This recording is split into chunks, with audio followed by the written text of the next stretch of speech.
Hello বন্ধুরা, আজকে একটু সাউথ ইন্ডিয়ান খাবার বানাবো। সেটা হচ্ছে কারি, যেটাকে বলে দই কারি।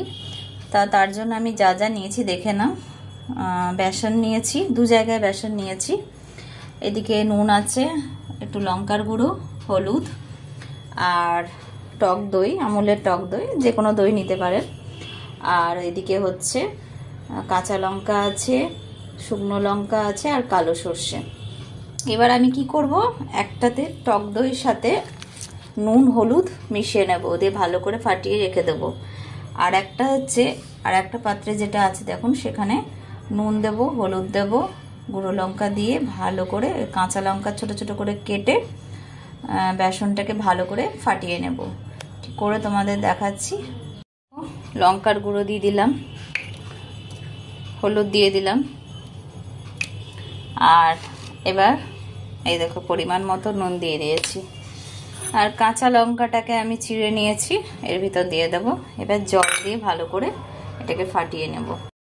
এই দেখো বন্ধুরা, এটার সাহায্যে আমি ফাটিয়ে নিয়েছি। তোমরা যদি মনে করো তাহলে হাত দিয়েও ফাটিয়ে নিতে পারো, ঠিক আছে।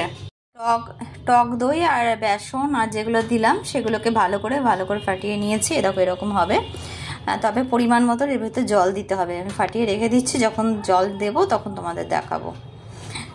দিয়েছি সর্ষের তেল, ঢেলে দেবো। সর্ষের তেল দিয়েই করবে। এবার ওই বেসনের বড়াগুলোকে ছোট্ট ছোট্ট করে ভেজে নেব।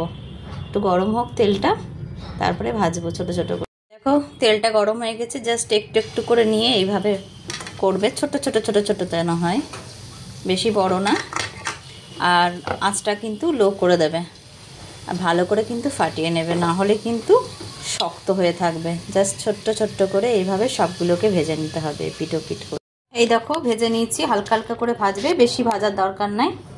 এরপরে এই শুকনো লঙ্কা আর এদিকে কালো সর্ষে দিয়ে দেবে গরম তেলের মধ্যে। ওর ভিতরে একটু জল মিশিয়ে নিয়েছি, এরপরে দিয়ে দেবে পুরোটা, দিয়ে ফুটতে দেবে ভালো করে।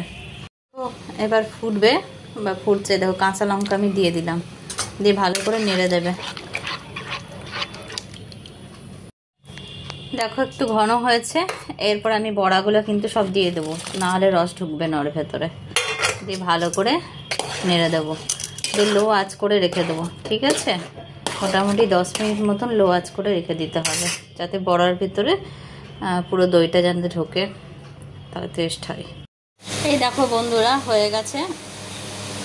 এটা খেতে কিন্তু খুব ভালো হয়, বিশেষ করে মারোয়ারিরা খায়, আমরাও খাই। শুধু খেতে পারো, আবার রুটি দিয়েও খেতে পারো। শুধু খেতে আমি পছন্দ করি।